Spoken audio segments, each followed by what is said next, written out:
एक नई महाभारत 21वीं सदी आते ही दौड़ की होड़ में सब कुछ बदल रहा है। ऐसा लगता है हमारा ब्रह्मांड अब अपनी रफ्तार से 100 गुना तेजी से चल रहा है।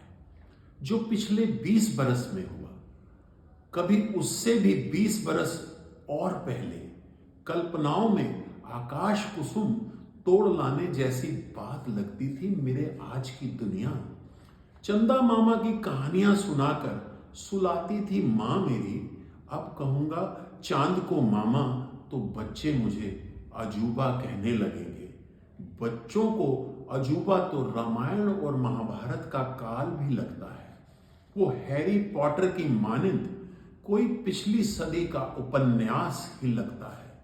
हर पात्र द्वापर युग का कपोर कल्पनाओं से भरा लगता है। रामायण की कथा सुनाकर हम भजन कीर्तन में लीन हो जाते हैं। मर्यादा पुरुषोत्तम राम की बातें करते हैं, गुणों का बखान करते हैं, लेकिन राजधर्म निभाने के लिए हम अपनी हर मर्यादा को भंग करके अपने अहम के बल पर अपने मान मूल्यों को ही सर्वोच्च मानते हैं। मैं ही सबसे बड़ा, मैं सर्वश्रेष्ठ, सर्वशक्तिमान, मैं प्रसन्न तो सबका कल्याण करूंगा।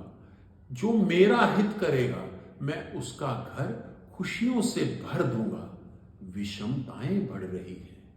लगता है हम सदी के निर्णायक मोड़ पर आ खड़े हुए हैं। एक और राजा बनकर मैं अपनी ही प्रजा को अंधा अनुकरण करने को प्रेरित करता हूं। दिन रात बस उसे डरकर जीने को उकसाता हूं।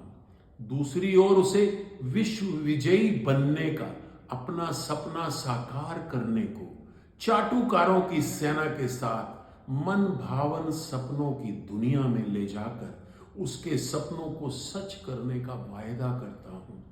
लेकिन यह प्रयोजन मेरा कब तक चलेगा? यह प्रलोभन क्या और चल सकेगा?